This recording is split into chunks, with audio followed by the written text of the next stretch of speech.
बुद्ध गया का आंदोलन हम कालांतर में नहीं जाना चाहते। पहले क्या हुआ, किसने क्या किया, लेकिन ये नई शुरुआत पुणे से जो की है प्रज्ञाशील जी ने और आकाश लामा जी ने और अन्य उनके साथियों ने, जो भी दार्जिलिंग के लोग हैं या हिमालयंस लोग हैं, मैं अनुवाद के लिए उन्हें साधुवाद देता हूं। बुद्ध गया आंदोलन बहुत लंबे समय से चल रहा है। अनागारिक धर्मपाल जी ने चलाया, उसके बाद भंते सुरेश ससाई, करुणाकर और प्रज्ञाशील और आनंद जी ने चलाया।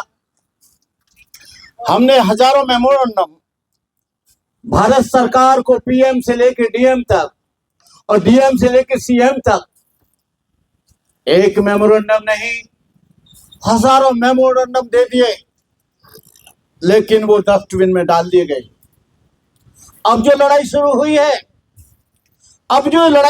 है, वो इसलिए नहीं हुई कि हिंदुओं के मैनेजमेंट में हमको मेंबर बना दिया जाए या माइनॉरिटीज का मेंबर बना दिया जाए। ये लड़ाई अंतिम दम तक है। जब तक ये महाबोधि महाविहार मुक्त नहीं हो जाता, तब तक हम लोग चैन से नहीं बैठेंगे। कुछ बौद्ध भिक्षु जो स्वार्थी लोग हैं, वो अंड वंड अपना स्टेटमेंट दे रहे हैं कि हम इस मूवमेंट से कोई लेना देना नहीं है। हमसे परमिशन क्यों नहीं ली गई, हमारे बैनर को क्यों उपयोग किया जा रहा है।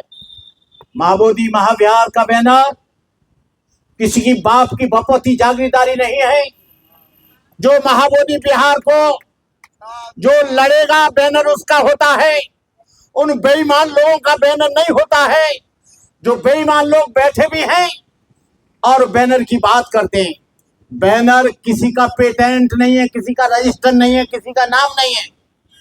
और महाबोधि महाविहार का आंदोलन चलाना किसी की जागीर नहीं है, किसी के बाप की संपत्ति नहीं है। जो लोग लड़ेंगे वो आगे जाएंगे, जो दौड़ेंगे वो मंजिल पर पहुंचेंगे।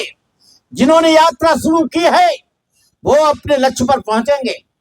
ऐसे लोग निठल्ले और निकम्मे लोग, जिन्होंने गवर्नमेंट की दलाली की हो, जिन्होंने गवर्नमेंट से साठगांठ की हो, जिन्होंने BTMC में बैठकर गांठ कर रहे हो, जो यहाँ के चीफ सेक्रेटरी को मिलते हो, वो लोग भूल जाएं। यदि वो साठगांठ करके आएंगे और वो मेंबर बनना चाहेंगे, उनको पीट पीट कर उनकी चमड़ी उधेड़ दी जाएगी। और सबसे पहला व्यक्ति मैं हूंगा जो चमड़ी उधेड़ूंगा। मेरा मित्र है भंते आनंद। भंते आनंद अपने आप को बहुत बड़े नेता, बहुत बड़े प्रवक्ता, बहुत बड़े समझते हैं। उन्होंने जो ये स्टेटमेंट दिया, जो 10 पारमिताओं का चीवर पहने हुए है, अरे तू यदि बुद्ध से कोई लेना देना नहीं है तो ये चीवर का तेरे बाप का है। ये चीवर भगवान बुद्ध की 10 पारमिताओं का है। और ये चीवर पहनकर कोई आदमी ये कहे कि मूवमेंट से मेरा कोई लेना देना नहीं है, भगवान बुद्ध का चीवर पहने हैं। भगवान बुद्ध के द्वारा उपसंपदा ली है। भगवान बुद्ध के 227 का नियम तुझे दिए गए हैं। सामने बनकर तुझे 75 सेखी दी गई हैं। अष्टांगिक मार्ग और प्रति समुत्पाद दिया गया है। और तू कहता है कि ये हमारा इससे कोई लेना देना नहीं। मैंने आनंद को कहा कि मैंने तुमने जो कहा है, तुम कोई बहुत बड़े लीडर या प्लीडर नहीं हो, कोई बहुत बड़े पढ़े लिखे या दादागिरी नहीं हो, कोई लाट साहब नहीं हो, कोई गवर्नमेंट में बहुत बड़े पद पर नहीं हो। तू भी भीख मांगता है, मैं भी भीख मांगता हूँ। जब लड़ाई होती है तो कहते हैं साले भिखारी बना दूंगा। तो भाई मैं तो पहले से भिखारी हूँ और तू तेरे से बड़ा भिखारी हूँ। तू छोटा भिखारी है, मैं बड़ा भिखारी हूँ। तो कहने का मतलब यह है कि जो भी भिक्षु इसमें नहीं आता है उसको बौद्ध धर्म से हम निष्कासित करते हैं। और हम कहना चाहेंगे देश के लोगों से, जो इस लड़ाई में बहुत बिच्छू नहीं आता है, उसका खाना पीना बंद करो, उसका सोशल बाइकाट करो, उसको भोजन मत दो, उसको दान मत दो, उसको सम्मान मत दो, क्योंकि ये बोध गया का महाबोधि मंदिर हमारी अस्मिता का सवाल है, हमारे स्वाभिमान का सवाल है, हमारे धर्म का सवाल है, हमारी एक बहुत बड़ी शक्ति का सवाल है। बुद्ध ने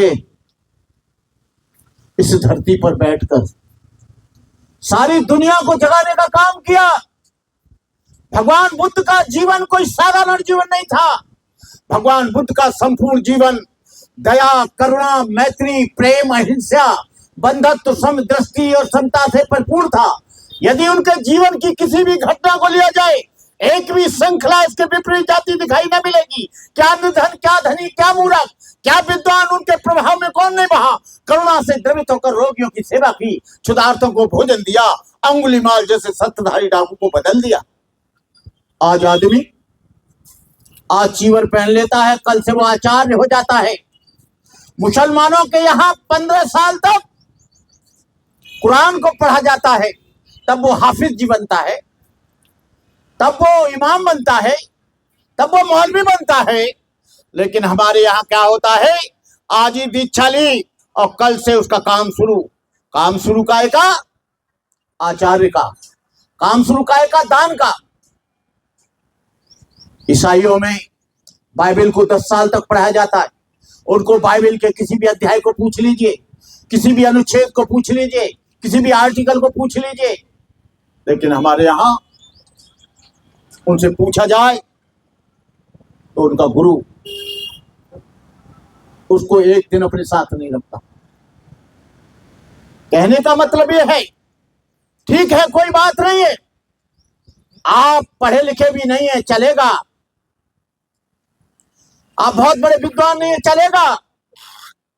भगवान बुद्ध ने पटसेन से कहा था, हे बुद्ध, हे तथागत, मेरे पे कोई गाथा वाथा नहीं आती है। ये कैसे रटूंगा इतने इतने बड़े प्रवचन, कैसे समझूंगा अंगुत्तर निकाय और संयुक्त निकाय, कैसे समझूंगा तुम्हारी वाणी को। तब बुद्ध ने कहा, चिंता मत कर, बुद्ध के धर्म में विद्वान होना कोई महत्व नहीं रखता। बुद्ध के धर्म में शीलवान होना सबसे बड़ा महत्व रखता है। बुद्ध के धर्म में चरित्रवान होना सबसे अच्छा लगता है। डॉक्टर अम्बेडकर से पूछा गया शामपुर हॉल में, जब बाबा साहब दीक्षा लेने जा रहे थे, 13 तारीख की रात थी, तो पत्रकारों ने कहा, डॉक्टर अम्बेडकर अब बताइए what is Buddhism. Doctor Ambedkar ने एक लाइन में बताया, to maintain purity of life is Buddhism. There are 3 forms of purity, purity of mind, purity of speech, purity of body. जीवन की पवित्रता ही धर्म है, नैतिकता ही धर्म है, शील ही धर्म है, करुणा ही धर्म है, मैत्री ही धर्म है, समता ही धर्म है, भाईचारा ही धर्म है, और भूखे नंगे गरीब शोषित पीड़ित लोगों की सेवा करना ही धर्म है। धर्म कोई ऐसा नहीं है कि किसी पेड़ पर चढ़ जाओ, धर्म ऐसा नहीं है कि गंगा में नहा लो तो तुम्हारे पाप कम हो जाएं।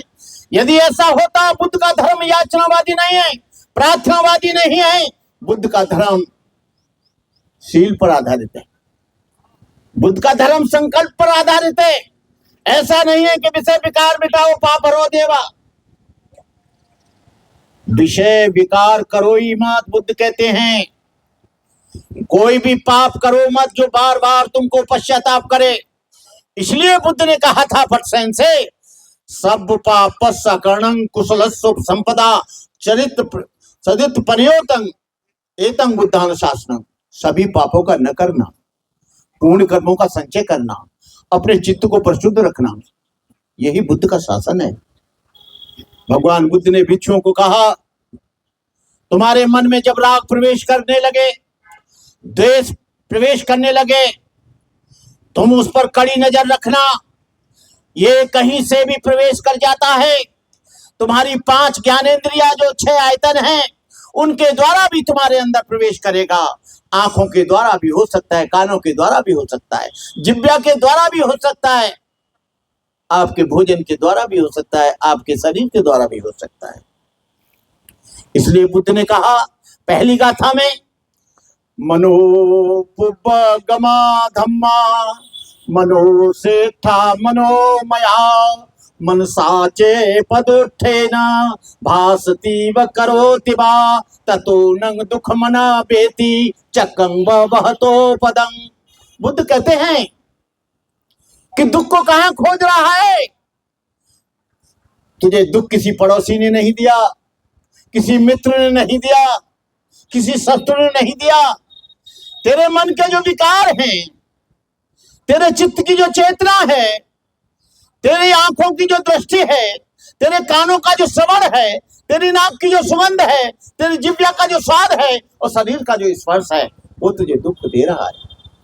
बुद्ध कहते हैं जब कोई आदमी बुरे मन से कोई कार्य करता है तो दुख उसके पीछे पीछे ऐसे हो लेता है जैसे गाड़ी के पहिए बैलों के पीछे पीछे।